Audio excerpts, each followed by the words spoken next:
Welcome to our review of episode 9 of Star Trek TNG Reunion World Tour, episode titled Vox. I am here with Adam, and we are going to get into the penultimate episode. Go on, tell me how much you loved it. I thought like straight away, I was like, you're either gonna like it or like completely hate this episode, and obviously I don't know if you do, but I quite enjoyed it for what it Why? is. I don't even understand how you can't like it. Like everything that's built up to this moment. I mean, I've watched a couple of videos on the actual episode itself from more people that have said like it references it kind of builds to this sort of ending, really, in a way where it uses like TNG episodes as well and some sort of Borg lore and stuff like that from the other episodes. And it borrows from those sort of things and it sort of builds into this plot that we have now. For me, I was like, oh, that's pretty cool. And that's a pretty just good way of using sort of past episodes and past sort of references to older TNG, well, Borg, especially Borg episodes and stuff like that. I don't know. I just really enjoyed the episode. I feel like he's done a good job at sort of rebuilding this shattered shell, which was Picard. You can watch this season without watching the other two seasons of Picard. You could like completely scrap those and just start from this. And I feel like between what he's done to sort of course correct that and the plot here and everything between like all the actors and stuff like that. I feel like it's just a good job. But obviously, diehard fucking Trek like you will not like this, and you'll nitpick, and that'll be the thing throughout the entire theme of this sort of weekly podcast we've done. Is like you do not enjoy what he's done with this or how it's gone in that direction. What other plot or thing you would want from this season. Like for me, I know the Borg is an old enemy. It's been used too much, and they probably if it wasn't used in the other seasons, then it would feel a bit more refreshing here. But obviously, it has. But I don't know. It's like going to the old enemy that's like probably one of their only major decent ones that probably people know mainstream as well, or it's a safe bet. It's sort of like okay, most people are going to know who the Borg are if they have any sort of knowledge of Trek.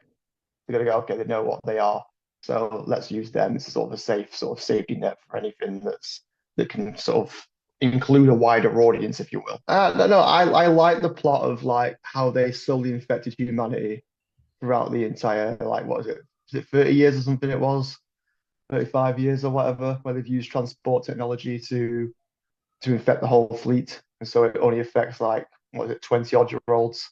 And so that's why they turn into drones. But they referenced it in TNG episodes where it's like, they were talking about nanotechnology anyway, weren't they, or something like that, or bio, something like that. So he is using already referenced and, known stuff from the older episodes and sort of incorporated it into his own sort of narrative here. I don't know, man. I quite enjoyed it.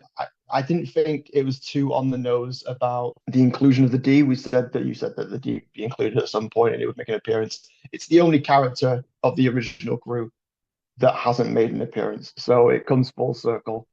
Again, you could say that's a cheap thing and go, oh well, how the hell was that? Because the saucer completely crashed and crash landed.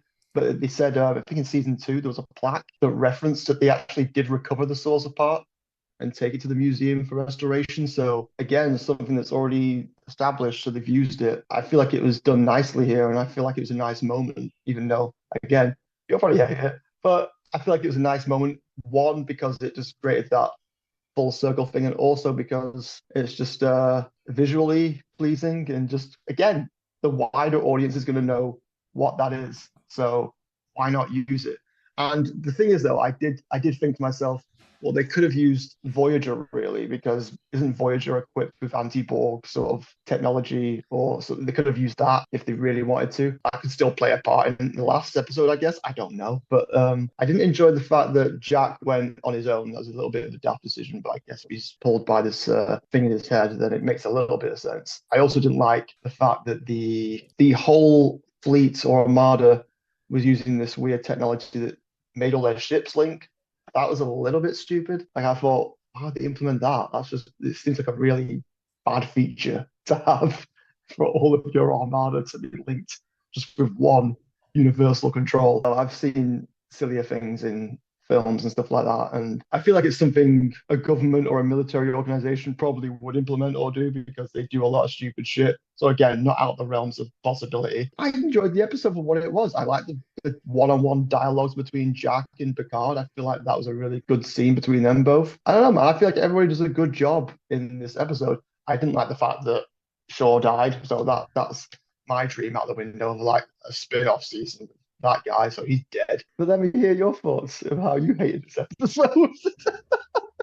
We need to back up because you spoke quite a lot, and I let you speak. Yeah, I let you dig a hole for yourself. Thanks. When you say I'm going to nitpick it, that's like an understatement. You're doing a level of dishonesty towards how I interpret these episodes. If I wanted to nitpick, then I would mention why did Picard tell Data to set a course when he should have said it to Geordi? Because Geordi is the one that is the navigator. Data is the operations officer. Camera view, it's Geordi's chair that does the navigating. So why did Picard ask Data? I'm not going to talk about that. I don't need to talk about little things like that. I just want to talk about the writing where, yeah, okay, everything's been leading up to this episode. Of course it has. This is why it's episode 9. It's the penultimate episode. But nothing in the previous 8 episodes justifies, to a large degree, what we saw in episode 9. Take, for example, Jack. The whole point was to not allow the bad guys to have Jack. For 8 episodes, they kept him away. And all they had to do was keep Jack away from Frontier Day because they knew they needed Jack for that day. They just needed to get him away from that day. And in the 9th episode, within 5 minutes, he manages to take a shuttlecraft, head off and find the Borg immediately. You've just undermined the first 8 episodes where they try so hard to not allow Vedic to get him. Why? And isn't it a coincidence that his powers only work on under 25-year-olds? Like, none of the TNG crew were there to stop him. At no point did they realize this doesn't work on under 25-year-olds because everybody he interacted with just so happened to be under 25 years old. Everybody he walked into when Vedic was taking over the ship was under 25. Seriously? Everyone under the age of 25, and he never even decided to walk into his dad or his mum or Riker ever? And then you would have found out the limitations. It's a huge plot contrivance. And they don't even explain how he's got this ability anyway. We just know he has. Yeah. So you've just undermined the... Wait there. You've just undermined the first 8 episodes. Just there you go. Off he goes. How does a shuttlecraft escape from the ship? This could be nitpicking, but it's got tractor beams. No one decided to stop the shuttlecraft. And then when he does turn up at the Borg, she just takes him over. Well, there you go. And the conversation is so forced. Sorry, Jack, there's protocols. They're not explaining to one another what it actually all means. The drama comes from withholding the information. And yes, you're right about Frontier Day where they can link all the ships. Have you ever watched Battlestar Galactica, the rebooted one? That's the fundamental premise of the entire series, because back in the 70s, they just said, oh, they're just nuking the 12 colonies. In the reboot, the Battlestar Galactica is the oldest ship that's left in the fleet. And that's why it has all these callbacks to wired telephones and computers that aren't networked. And yet the new Battlestars, they're much bigger, they're more adept, the fighters are more advanced. Yeah. But they were made with Cylon infiltration. The Cylons infiltrated the Battlestar, the humans, all the colonies, and they put Cylon technology inside so that when they decided to nuke the worlds, which they did in the first version of the series, they also had all those ships networked, and they just turned them off. They turned off all the fleet, the new advanced fleet. That's the only reason why the Battlestar Galactica got away, because they couldn't attack it. They couldn't, with their fighter ships, send a signal and knock out its computers. And so the pilots who are flying their ships are like, what are they doing? Well, let's just shoot them. And so they could win, because they didn't realize that this is the last one that didn't have the new networking technology. So the fact that the Starfleet does it, or the writers implement this and say that Starfleet are incorporating it, is a total rip-off or a shameless copy of what Battlestar Galactica did as a series. So it doesn't make sense. You're right, it doesn't make sense. Well, now you can see where they probably lifted that from. I mean, that's a speculation on your part there. No, it's not speculation. Yeah. It's not an original idea. The point is, it's not an original idea. Now you could contribute that to the fact that it's Borg stuff. Wait there. So Now you combine that with the idea that you can infiltrate the transporters and you can infect everybody under the age of 25. So it wasn't going on for 30 years, by the way. They could have just done it in the last 3 or 4 or 5 years, but they were infecting people under the age of 25. That is kind of an original idea. I like that idea in a way, but that in itself is a conceit towards the idea, or towards knowing and accepting the fact that the Borg are overpowered. If the Borg opened a transwarp conduit over Earth with, say, 10, 15, 20 ships, then Earth is ruined. But you can't have that, because how do you write your way out of that as a writer? The story has to concede the fact the Borg are overpowered.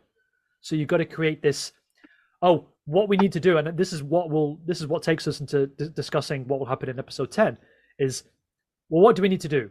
We need to rescue Jack. We need to reverse the amplification of what he's transmitting, and we need to send out some kind of signal to unnetwork the Federation ships. If you do those things, everything's almost back to normal. That is very tropey, because in many modern movies, you have a big armada, you have the scale of something huge, and yet you can turn it off with the flick of a switch, or you can reverse it, and the damage is undone. Think about in Avengers, the very first Avengers film, you have the Chitauri coming down, fighting, and you got hundreds of them, and then they send a nuke up to close the portal, but it also has the effect of killing all the Chitauri. It's like, oh, that's convenient, because that just wraps up the story. They're all dead. That's it. We won. And actually, the movie depicts them as having their own bodily autonomy, because they get upset at the Avengers for getting into their little circle. You remember, some of them take their mask off and scream. So they're not. They don't seem to be mindless drones. So they are depicted with some kind of personality, and yet you can just turn them off. Now, whether that's a security system of their army, I don't know. But what it does do is it prevents some kind of pitched battle that can be ongoing, but on a smaller scale. But the story needs to get rid of that, get out of the way. If you watch Independence Day 2, which is shit, don't get me wrong, they acknowledge that when the motherships collapse, and again, you destroy the mother of the motherships, and all the motherships fall down, that's how they won. The second movie does point out that loads of aliens still survived, and in Africa, they had pitched battle. That's why loads of them are really good hunters, and they can hunt these aliens, and that's the justification for bringing one of the characters from Nigeria or something, because he's fought them in hand-to-hand combat, because they don't die. But if the movie wanted to be really clean, then somehow all those aliens would just have to magically die, along with the motherships. Yeah. So I'm really aware of things like this, and this penultimate episode has set itself up. The writing has set it up in order to do exactly that, because that is what's going to happen. So that's why I don't like it. It's tropey. It's been done, because tropey implies that it means that it's been done before. The whole point of saving Jack has been undermined like that instantly. What was the point? What was the point of the first 8 episodes? What was the point of Beverly trying to keep him safe? At that point, though, they thought that the threat was sort of neutralized at the very least, because they got rid of Vedic. So at that point, you're like in a rest sort of state where you're like, okay, the threat's gone. We've got to sort of now decipher what the hell she wanted precisely and what the hell's wrong with him. So that's why they had that thing where we were trying to find out what he was, what was going on with him. I think it was a little bit daft that she ran out the room straight away without explaining to him. I'll be there for you, Jack. She ran out the room, and then she runs out. Yeah, she runs out the room, which is a bit strange. He just sort of stands at the door yelling, and then the door shuts. So I guess, is he locked in his room? I don't know, but I guess he is. Again, drama comes from not telling the characters what they need to know. Instead of bringing him with her to Picard, right? But then obviously she tells Picard and that what's going on. But they could have had that discussion as a foursome, couldn't they? Troy, Beverly, Picard, and Jack. Yeah, I suppose it was very strange that he just wanted to do it on his own. But then, I don't know, maybe it's just like you say, like drama and stuff like that. But Forced drama. It's forced drama. In your eyes, it's forced drama. No, of course it's forced. I've just pointed out that Deanna could have taken Jack to Picard, and all 4 of them could have discussed it. But instead, you isolate him and upset him by doing that. She's a counselor. She should know what to do. She even said, "I'll be with you," and then just abandons him immediately. That's forced. She's acting out of what she should be professionally aware of. I guess. But all these characters are dealing with probably post-traumatic stress from dealing with that threat back in their heyday. So you could attribute it to that and say, well, you know, they're fucking shit scared of the Borg and that sort of situation because they are a big, scary enemy. So I disagree. I know you're like, nah. But it's true. People are going to be like, if you had to come up against a threat like that and you're then faced with that threat again, what, several years later because you thought they were gone, done. It's going to shock you and put you into that sort of panic situation, fight or flight mode, and then sort of then he has the discussion with Jack, and then yeah, then he buggers off and takes over those two guards. But And I'll tell you something as well. When Troy opens the door and she sees the Borg cube, how can she see it inside Jack's mind, but Jack can't see it? How about that? she went to the door, didn't she? He stayed back. Yeah, but he's still in his own mind, and she's in his mind. Okay. How can he not see the door open and He know see the the door open, contents? did he? It's his mind. She He didn't. opened an aspect of his subconscious, and he still can't see it. How does that work? Again, it's like a subconscious like level. He probably blocked all that in his mind. So she went to. But she opened it. I know. But She opened the went door. further. That's the subconscious he barrier. He stayed back though. Doesn't matter. He's still Doesn't inside his matter. mind. He's still inside his mind, like as a general thought. You don't need to see something as a tiny representation of yourself to then go and see the thing that you're trying to recollect a memory of. That's not how your look, we brain don't know works. He's inside his own mind. He should know what she opens. He stayed back while she went. She said, "Shall I look for That's you?" only a She visual looks for him. representation. He should still be able to have a feeling of what's going on inside his head. Anyway, that is a nitpick, but it's on top of the acknowledgement that you've got some forced drama going on. Instead of she isolated him instead of bringing him into the fold, and so that his own mom, and dad can nurture something from this situation. Instead, his dad goes and sees him by himself, and that's what I don't appreciate.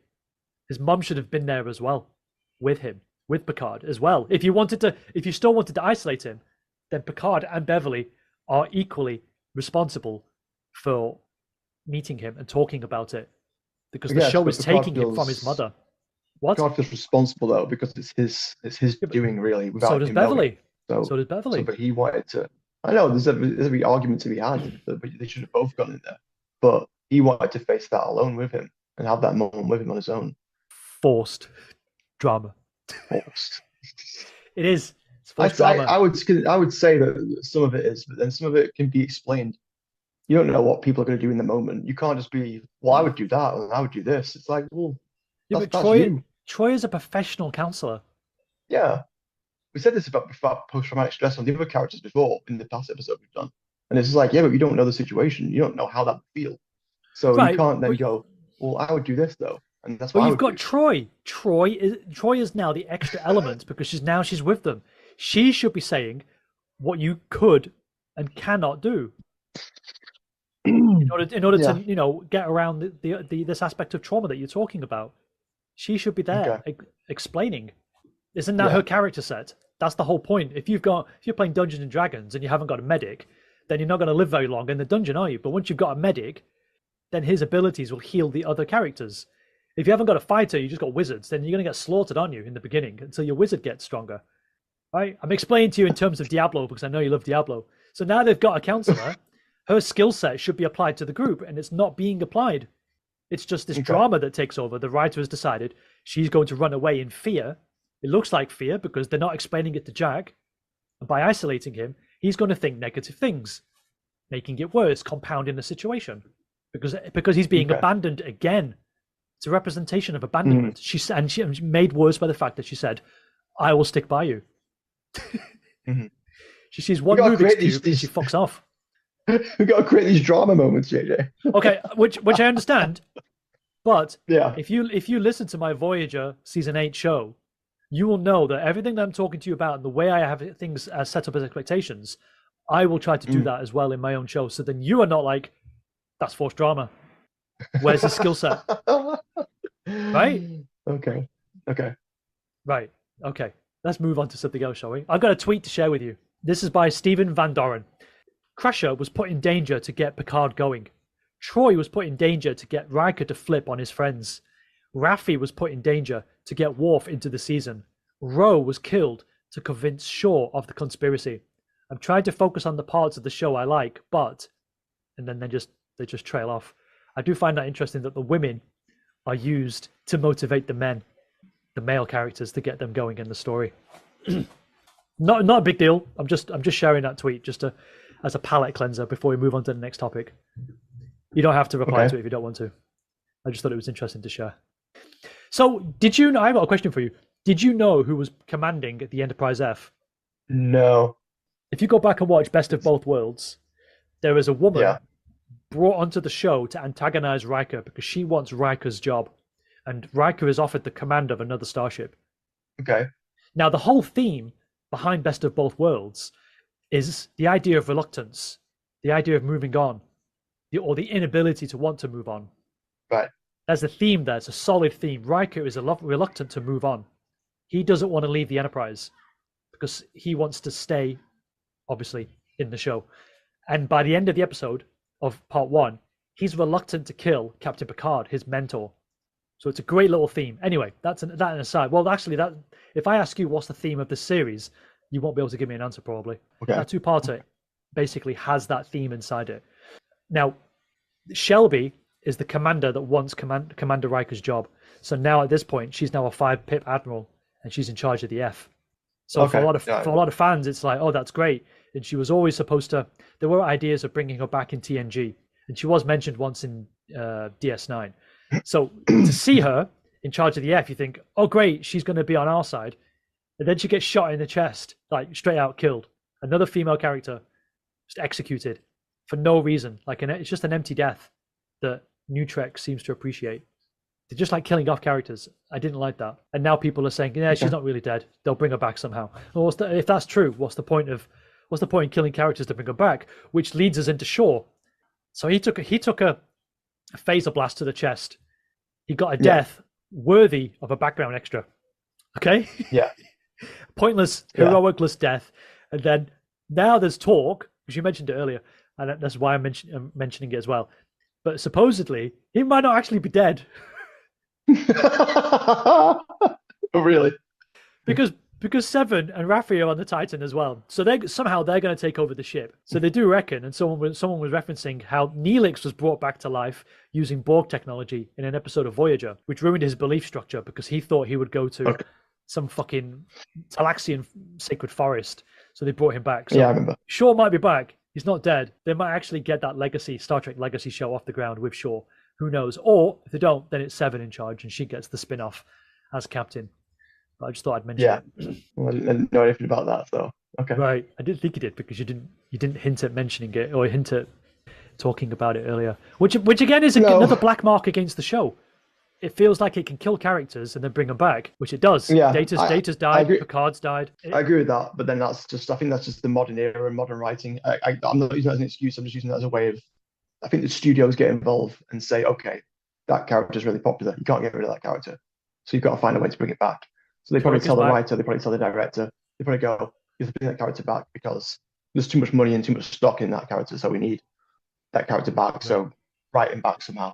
So it's like the copyright system where Disney gets to renew the copyright of their Mickey Mouse because they don't want to let it go because they haven't got anything else as a brand, have they? They can't create new characters. But the whole point of copyright is so that you have a limited time to earn the money from it and then create something new.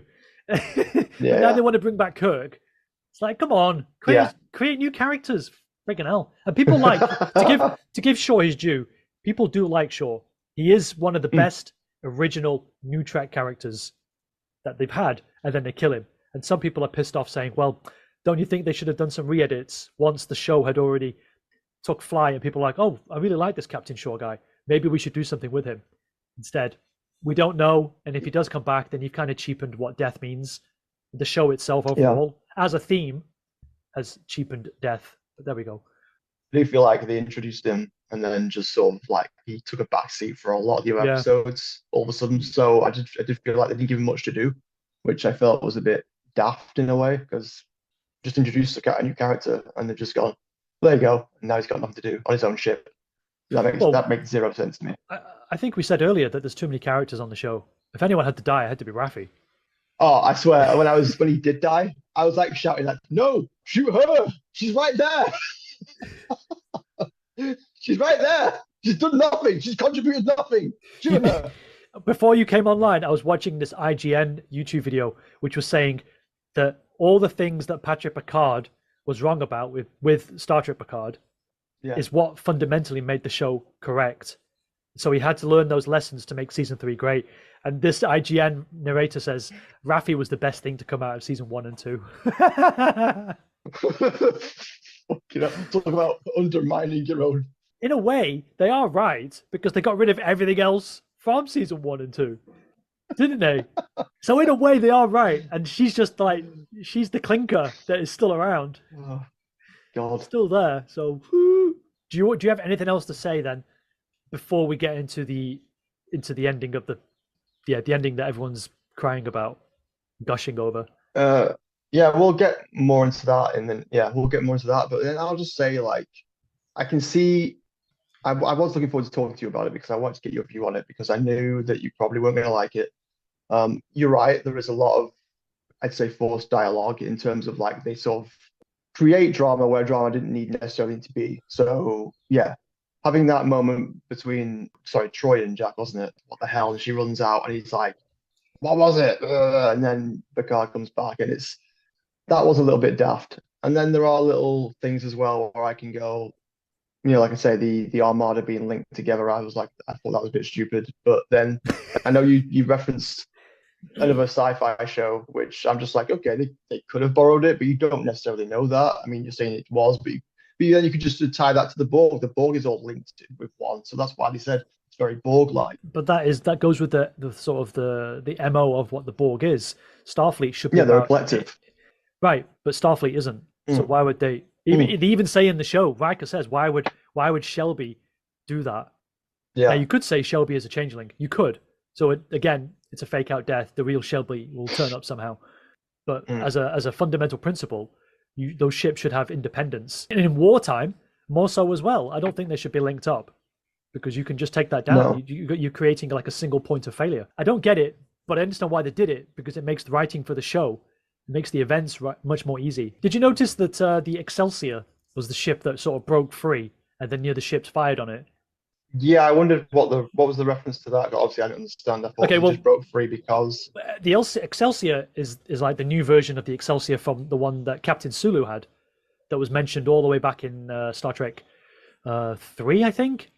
That's when it was first referenced, and then they mentioned it in 4, and then you saw it in 6. So it's always been like one of those other hero ships. But Elnor is supposed to be on that ship, the Excelsior, because at the end of season 2, that was his posting.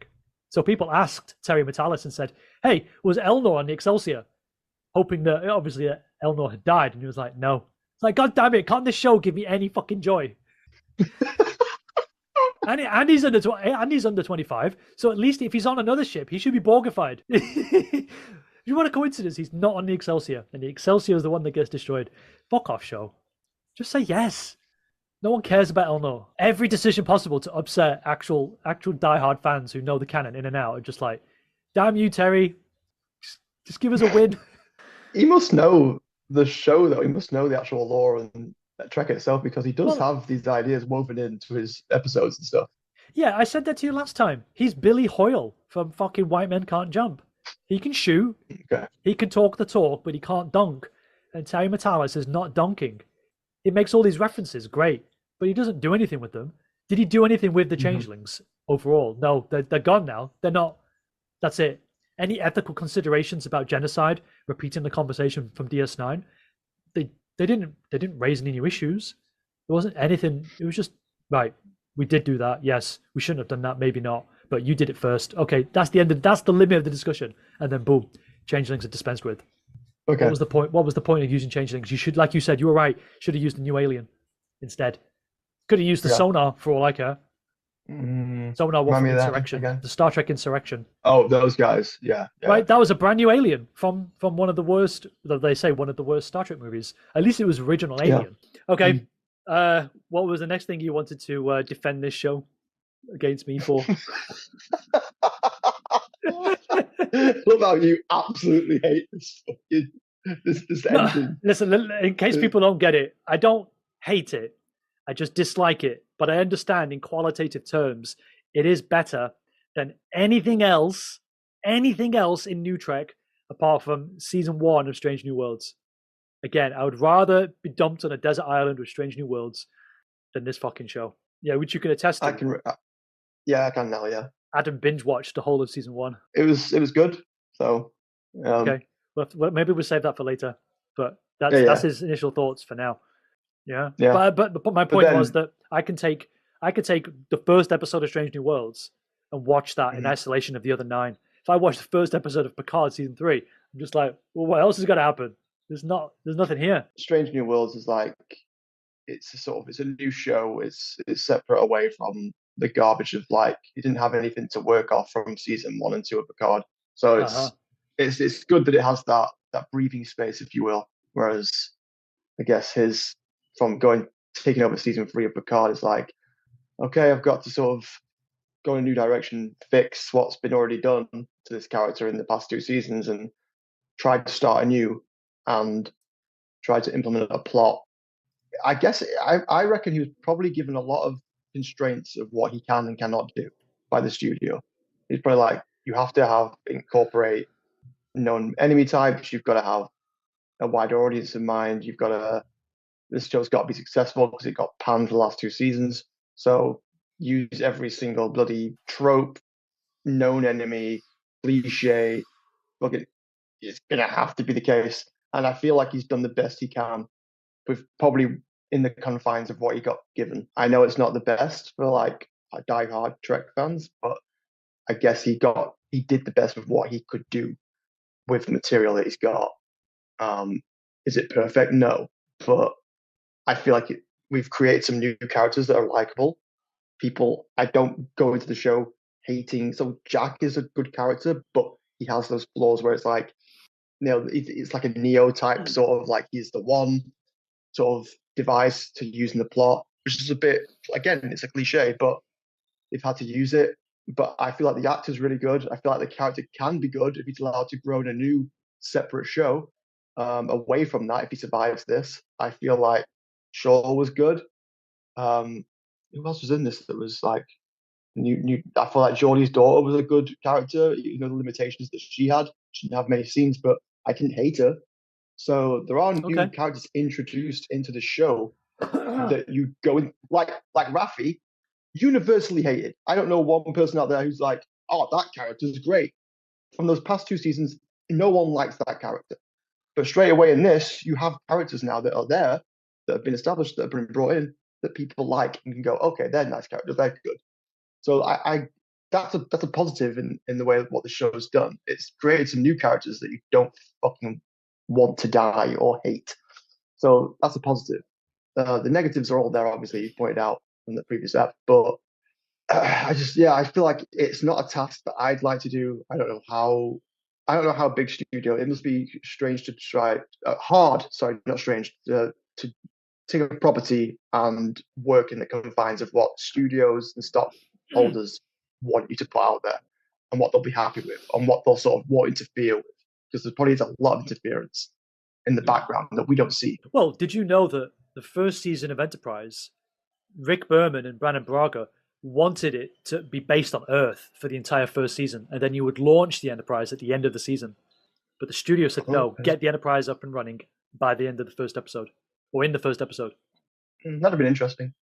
I think it would have been. And then, interestingly, the last season, which was by a guy called, it was showrunned by a guy called Manny Cotto. And by that point, the studio were like, we don't care about this show, and we're going to cut the budget. And yet, season 4 is the best season of Enterprise.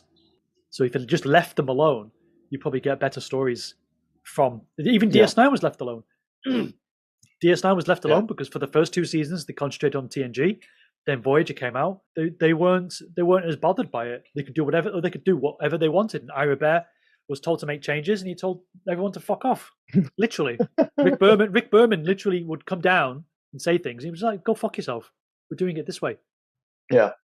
You need someone strong in charge. You brought up the fact that we've got all these new characters, but do you not think, because there is supposed to be going to be at the end of next episode, an opportunity to create a spin-off? If that is the case, do you really think you've learned enough about the new characters to, one, really care about them within the confines of this show, two, know enough about them, and then three, sort of feel strongly about whether they are worth being the headline characters of a new spin-off show.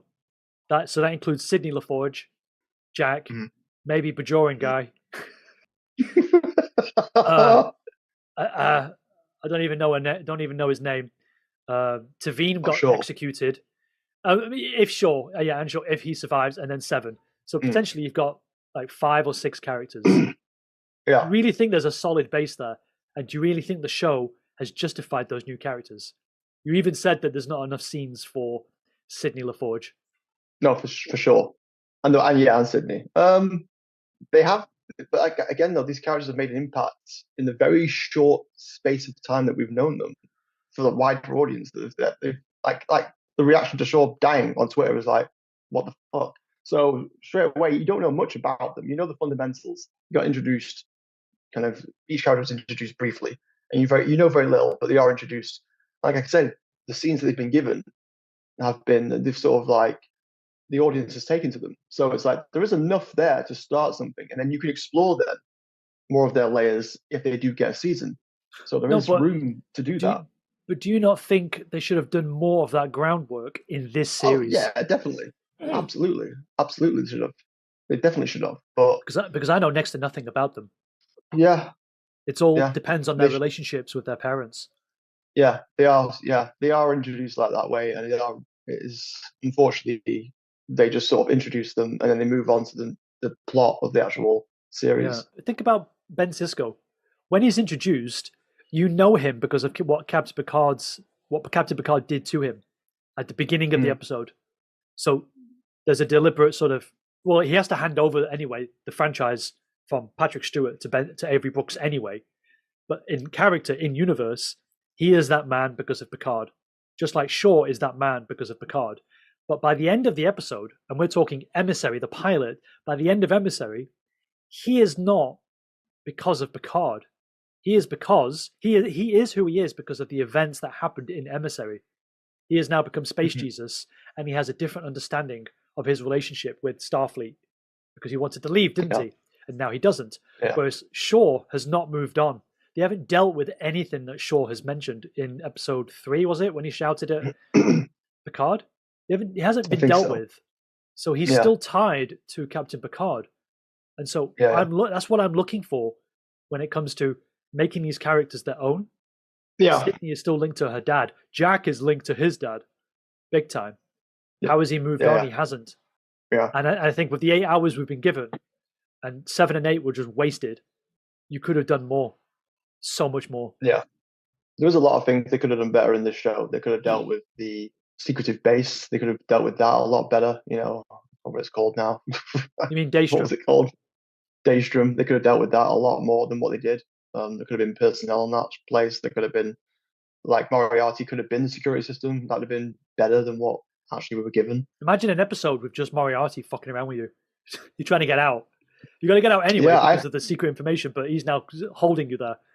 I thought that could have been a really good self-contained episode in the series anyway. They could have been on that station, beamed in, and they could have just dealt with him all the episode, like trying to get to fucking the room where Data was, but dealing with Moriarty in the process of getting there. That could have been a really good episode of them just being completely messed with throughout the entire episode. Because he could have messed with them. The whole thing could have been like a holodeck sort of thing, and they could have you could have had some fun there with that. But it didn't, fortunately. That could have been a really good one. I was hoping for that when I saw the preview for it. I thought, they're introducing this AI, this character, which is cool. Then just do that. But then they didn't sort of like dealt with it pretty quickly and got to Data pretty quickly. Yeah. So a missed opportunity there. For sure. Do you have and the other thing I wanted to talk about, which could lead us into the final part, which is the introduction of the D, is that the show is saying on a fundamental level, let the old people take care of these problems. It's a very sort of boomer ideology because the boomers just don't let go of society. Those of boomer age. You know what I'm talking about now, don't you? Yeah. And the show is also saying that. So they set up all these new characters, but then all the young characters are now taken over, and it's up to the old people to save the day. And entwined with nostalgia, it's a bit weird with what you're trying to say. The potential of the future, and because at the end of episode 4, they're talking about the future and they feel like young again, and because it's a riff of Star Trek 2, isn't it? And then the young people are taking over. Yeah. I don't think a lot of people think about the narrative that much, and the nostalgia and the member berries get in the way, and they don't make for a good story. And again, now that you know what's behind that fucking door. Do you really think it justifies those 8 episodes? I was thinking how they're going to end this. I did say this. We talked about this before. I did think we're going to have to wrap this up in 2 episodes. So how they're going to do it? And it's going to be very chaotic and very sort of like has to be wrapped up in a nice little bow at the end of it. So having this big threat in episode 9 be revealed, and then the consequences to everything that's happened leading to this. So you're looking at it, you're like, how the hell are they going to get out of this sort of thing? Oh, this looks really bad. But like you say, the plot devices are there to sort of like undo all that. So it's like, it is a way of getting around it and saying, no, we can just turn it off and reverse what happened if you use Jack as like the amplifier to sort of just reverse the signal. So the ships get control back, and they can then probably have a space battle with, I don't know, either the single Borg cube or several Borg cubes. I don't know what's going to happen in the final episode. But you can ultimately see that's probably what's going to happen, and they're going to have to like fight together, and it's going to be a big space battle above Earth, I guess. Or the Enterprise D is going to go to the Borg cube, I guess, and try and rescue Jack and do it that way. Yeah. Okay, so we talk about should we talk about the big reveal at the end? Big reveal. Okay, the big final. The big D reveal. Yeah. So we're gonna split this episode. Everything we talked about will be on one episode, and then this will be a separate thing, so people can just get to the meat of the biggest sort of member berry there is. But before we do, did you notice that everyone who didn't need to be on the bridge wasn't on the bridge? Yes. Raffi and Seven just decided to stay behind. But what I thought would have been interesting, and to give some good ideas for the show, Shaw should have made it to the Enterprise D. He could have been the engineer in the engineering room. You could have just heard him over the comm, because I know they can't rebuild that set, and they keep the TNG crew on the bridge, or keep Seven and Raffi all in the engineering room, because they need engineers and they have those skills. Right. Yeah. So anyway, they don't, and Geordi takes them back to the Fleet Museum, and you get the thing that we predicted that was there since episode 6. The D is in the hangar. Go on, tell me how much you loved it. Tell me how much you loved seeing the classic ship. Obviously, it's the cheap sort of. I'm like, oh yeah, there it is. When it's revealed, you look at it, you're like, oh, that's really cool. It's a really cool moment. Can't argue. It's a really good moment. Obviously, you're like, yeah, it's easy to do though. It's an easy sort of memory and sort of thing to bring up and go, oh, there you go. But I'm like, oh, it's really cool. And I do feel like I was thinking when they go into the bridge, I thought, please don't be all dark and shiny and shit. And they have faithfully recreated the bridge. It looks really good. I don't think you can argue with that. It did look really good. I can actually, but it's okay. Oh, come on, man. They must have created that set. It would have taken set designers and everything to recreate that set, that deck, and it looked really, really good. It took 3 months to build. Did it? And they only had 2 days of shooting. Wow. Okay. Crazy, right? Wow. Yeah, I'm going to show you. More. I'm going to show you a tweet. Okay. So I'm going to throw it to you on iMessage now. Okay. You need to click on it though, because there's 4 images. So for the viewers who can't see this, I'll put it up on the show. Oh yeah, I'll put it into the video.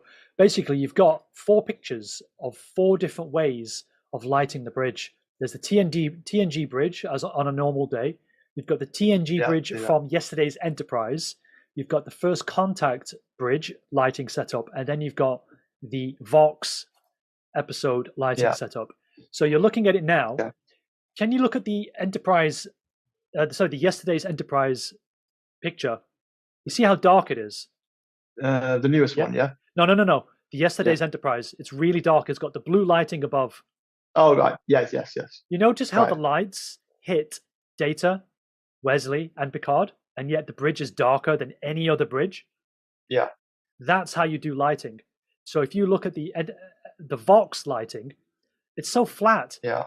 There's no color. It's tonally just beige and brown. Okay. Now, I actually didn't mind the lighting when I watched the episode, because Terry Matalas said we tried to strike a balance between the new aesthetic and the old aesthetic. And they're kind of half right, but everything's really dimmed. But when you look at it in context of the other photos, why is the the battle ship version of the Enterprise, which is from yesterday's Enterprise episode, why is that so well lit compared? I'm nitpicking now. Okay, but I'm also showing you a way the... of doing it darker, but also showing the characters in a more positive way. But I mean, if they did it that way, everyone would be fucking bitching about that, wouldn't they? They had to go back to the way it looked and stuff.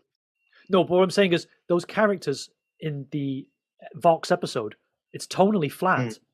There's a little bit of lighting on Brent Spiner's face to the side for some reason. But why isn't there something that illuminates everyone's face individually, at least in the same manner? Okay. That's all. I just don't like the lighting, but it was fine for what it was. But when you look at it in context of the other episodes, I just think it's terrible. If I start comparing that, I just think it's terrible. I don't think. But now, don't get me wrong. The recreation of the bridge is fantastic. Yeah. The attention to detail is fantastic. Again, Terry Matalas has put the effort in, and I've read some of the things where they said how difficult it was to get the specifications because there isn't actually many specifications on hand to recreate it. So it is. Yeah. Let's say it's 95% accurate. I don't mind. But once I found out it wasn't the bridge from Generations, which was the last modification to be made, I was like, oh, why didn't they just do the TNG bridge from Generations? But then they're saying that it's Geordi's preference as museum curator, and I'm like, okay, fine, you can do whatever he wants, really. And if it's from his memory, if you believe it, then it's fine. I'm not going to nitpick the aesthetics of the bridge. I know other people are, and they're like, oh, but the carpet isn't the same dimensions in terms of red and grey. I don't care. It's amazing. I'll give the show its due for that. And the CGI of representation of the D when it comes out of the hangar is amazing. It's nice to see a CGI'd Galaxy class. It's my favorite ship. Yeah. And I was telling this guy to calm down in Discord. It's like, dude, just appreciate the ship. We got to see a really nice rendition of the Enterprise D. And that's me. Yeah. Me telling him this. Okay, so I do like it all. I am concerned about the lighting, but it is a conceit against the modern aesthetics of the show, which you already know I don't like. Yeah. I knew it was going to be like, obviously we said it was going to be coming out and it's going to be the next thing's going to be sort of brought into the show. But yeah, I'm glad that you sort of can see that. Yeah, like you say, you like the fact that it was there. It looked pretty. It looked good. They've done the CGI well. It's something that you can't help but like. If you're a fan of the show, you see the Enterprise D come out. It's an easy way of like switching that onto all the fans and going, look, there it is. And I know it's a cheap pop, but it is what it is. And so it does look good. And I feel like it's going to look good in the final episode as well. From what they're going to do, probably they're going to hopefully they can have like a big standoff with the Borg cube, I guess, and so we'll see it in action, I guess, for a final time. I'm kind of curious how they're going to do a one-on-one because the Enterprise D does not do well against the Borg cube, unless they've got like they had Locutus, so the Borg ship wouldn't kill Locutus. Yeah, okay. Right. That's the conceit towards not destroying the Enterprise outright. They'll probably do again, that, though. do that I know again. they had to use the Enterprise D, but like I said before, it's like they had Voyager in that dock, so it's like Voyager was an anti-Borg sort of starship at the end of Voyager, wasn't it? It was equipped with anti-Borg sort of technology that it could fight. It was quite adept at fighting a Borg cube, say. So why they didn't use that is beyond me. But well, we can go back to episode 6 and we can say, why didn't they take the Defiant? Why didn't they take Voyager? Because those ships are not part of the network. Instead, they take the D. Yeah, but we know why they took the D because it's obviously in reference to Picard and that crew. So they took the D because of that. So. Yeah. So it's a conceit against. It's just another conceit that the show has to make. Yeah, against logic. Yeah. And someone pointed out it doesn't make good storytelling if you have to return to a place you've already been to in the show. One of the problems with Star Wars Andor, Rogue One, is that there's so much planet hopping. It's very difficult to understand the storyline because they're all planet hopping, and they should have simplified it. And yet here they already went to this museum planet. I'm going to say museum planet because I don't know what the planet is in episode 6. Yeah. And his daughter says, "Just get the D out. Get your D out, Dad." And he's like, no, it's not time to get my D out. It's not yet. And yet they could have done that. If they needed a ship that wasn't networked because as soon as they go to Earth in episode 9, the ship gets taken over. Yeah. So they had several ships, didn't they? They had several ships that weren't networked that were all there as relics. Right. So it's just like, just take one. And Geordi says several. Geordi says that the D is one of the last. It's like, well, is it though? Because the Defiant is there, and in the fleet formation, that ridiculous formation, there are Defiant class ships, there. So why is that Defiant ship in the museum? It's not even a special ship in the grand scheme of things, unless it did something amazing after season 7 of DS9, right? Yeah. So it's just there as a member. It is literally there as a member berry. Voyager, yes, should be in the museum, and we were told in Endgame, which I just watched yesterday, it is in the museum. Okay. But not that museum. So that's earned its place, and 7 is right. But they could have taken Voyager. They should have taken Voyager. Yeah. Assuming they didn't take off the Borg, Borg augmented technology, which I'm sure they did. Yeah. But they could have also just said, no, we won't for this point of the story, which is what everything hinges around this introduction of the D in episode 9 and not 6. What again, though, I know it would have gone against. Obviously, the show has a plot what they're going to go with, but like if the government or Starfleet, as a whole, we're going to implement this thing for like their celebration day or whatever at the end, you'd think that they'd come up with a better weapon or defense system overall. Like they could have all that Borg stuff, all that reversed Borg technology they've got. You think like the secret guys in the back would be working on that to retrofitting all their ships with that sort of technology. So if this big threat, that's a really big threat, comes back, you're kitted out. Your ships are kitted out with all this stuff already. You've got the shields that can sort of like reflect all their sort of damage and all that sort of shit. You've got it all. It's just like, why have they not worked on that? Sure, government agencies would be working with that massively.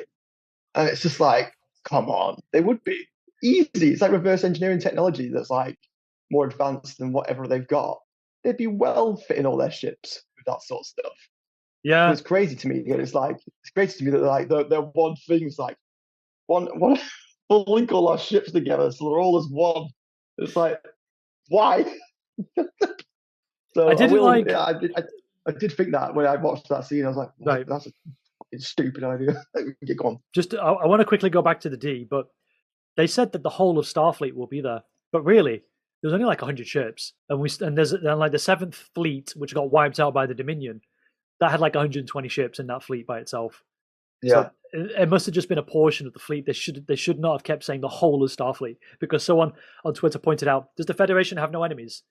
They can just move all the ships all back to Sector 001. Imagine the logistics of that. All the ships must fly back to celebrate once a year. Exactly, yeah. It would have to be every flagship, wouldn't it? It wouldn't be like their entire armada. Right. It'd have to just be. It has to be one portion of the fleet. It had to be. But you can still say it affects the entire fleet across the Federation, like the Borg infected. So I would allow for that. The other part is, did you pick up on the fact that Geordi is getting upset and he's like, the Borg have taken over my daughters and we've got to go. And yet Geordi's like arguing. It's like, well, what can we do, Geordi? Really? He should know. Can't do anything about that. But when they get onto the Enterprise D, they start talking about the carpet. It's like, don't you understand? Like the whole of the Federation is potentially now corrupted by Borg technology. Everybody under 25 who is in Starfleet or has used or anybody under 25 who's used a Starfleet transporter has now been affected with Borg technology. And here you are waxing lyrical about how you like this D and you miss the carpet. There's a tonal shift there that doesn't work for me. Did it work for you? Don't say it did. Don't say it did, you fucking liar. No, I didn't like the fact. I mean, I got they had to sort of be in the context of that scene and sort of reminisce and be in that moment. But at the same time, you have this threat in the background. There's a major threat that's just struck a major blow to you. Yeah. And you've got to go to this fucking museum to get a relic out to really try and do something. It's like the situation is grim, guys. We shouldn't be like cracking wise about the carpet and the way we feel about it. Here's a question for you, which is kind of nitpicky, but hopefully you'll see the ultimate point. How long do you think it took for them to get from a shuttle, from leaving the Titan, to getting back to the Fleet Museum? You can just estimate the amount of time. How long do you think it would take? I would. Different star system now. Yeah, I don't really. I'm not too clued up on the logistics, but I would assume that a starship would take a lot longer than what Starship would. That's just So tell me, hours, days, weeks, how long do you think it would take? Alpha Centauri is the closest star system in real life. I wouldn't hazard a guess, man. I don't know. Like I said, I don't know the logistics. I'd say, I don't know. I've no idea. I say like a starship would be quicker than a shuttle. Yeah. But they all try. If a starship or a shuttle can both travel at warp 7, then they're both going to get there at the same amount of time, just as much as a screwed up piece of paper and a hairbrush. If you let go, gravity brings them to the floor at equally the same time. Okay. So, how long do you think it took for them to get to that planet system? No. Okay. So you haven't thought about it, which is fine because it could work. In the conceit of the show, then it could work. But these new Trek shows have a habit of removing the time it takes to warp from planet to planet, and that is where a lot of the drama or the consideration or the thinking would happen in these shows. They had the time to stew on a problem. Oh, we're 12 hours away. Right. Well, what's the solution? Let's start thinking about it. This show, they get on the shuttle, and then they arrive, and Picard says, "Where are we going? Shouldn't you have asked before you left the Titan space shuttle bay? I don't understand." Yeah. So let's say it took a day, or even 12 hours. 12 hours, right, to warp from Earth to wherever they went. In those 12 hours, what do you think that Borg fleet would have been doing? Or even 3 hours. Let's be kind. 3 hours, Adam. It took them 3 hours to get there, and it's going to take them 3 hours to get back, so that's 6 hours. What do you think that Borg fleet above Earth is doing in those 6 hours? Well, they're obviously just sitting there looking menacing at the moment. That's what NPC characters do in role-playing games. If you leave them, they'll just stand there and wait there all day. Did you notice? If you play like Baldur's Gate or Neverwinter Nights or even Diablo, the character just stands there day and night. Do you want to trade? And they don't go to bed, do they? Okay. So I watched the trailer for the episode 10, and they arrive back, and somehow Space Dock is still around. Space Dock has not been destroyed, and Earth has a shield system which has not been taken over. Okay. Supposedly, the entire fucking fleet is there, and they haven't managed to take out Space Dock or planet Earth. How? Yeah. Again, we're going to have an easy fix, and nothing's going to be. I thought they're going to get fucked. The planetary defenses are going to get fucked. They're going to start getting bombarded. That's what I thought initially, but then you're saying that there's a shield system and that even that space station's still fucking there. So I'm just like, no. Now, do you think there should be any Borg on the space dock? Logically thinking now. Yes. Right. So how is Space Dock still around? Why isn't that folded, crumpled up, and landing into Earth as they come back into the star system? Because I just don't get it. There should be Borg on that Space Dock. Yeah, there should be. This fucking show. Yeah. Easy fix, I bet you. Easy fucking fix next episode. Yeah, 100%. I think that the station should be at least massively in peril, and Earth should be getting like fucked. Like a lot of the ships are there. Like it's not every ship, but like hundreds of ships are there, or 100 ships are there. So go and watch the trailer after this episode. We've finished recording. Yeah, I will. I am wondering how they're going to wrap it up because there's a lot going on. What do you want to see in the next episode? Can I tell you what I want to see first, and then yeah, go on. I want to see the Enterprise D trade some shots with the Enterprise F. Okay. Yeah. Okay. We've never seen that before, and it's now Borg controlled. Somehow, only the Enterprise F and the Enterprise D are fighting. Somehow, that's what I'd like to see. That's one of my wishes. Yeah, that'd be interesting. New versus old. Yeah. Yeah. Okay. Yeah, I hope they don't. Like I say, I was worried about this anyway. There's 2 episodes left in the big reveal, and then it's like, how are they going to wrap all this up in 2 episodes? So it's really dangerous. Just talking like this big threat, big stakes, and it's just like, it's all going to get sort of undone and wrapped up very quickly.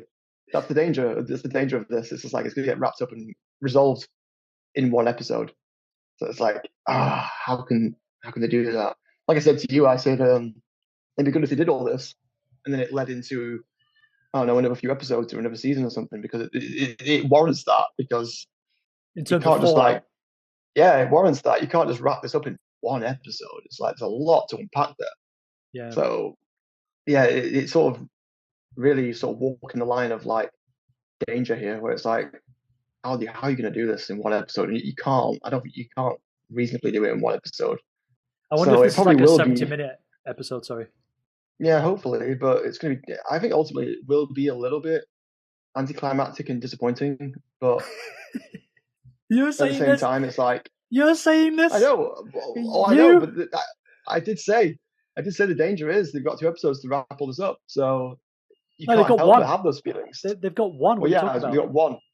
Yeah, they got one. So it's the day it's always been the danger. I'm like, they should have introduced this probably mid-season if we're gonna talk, we're gonna go this route.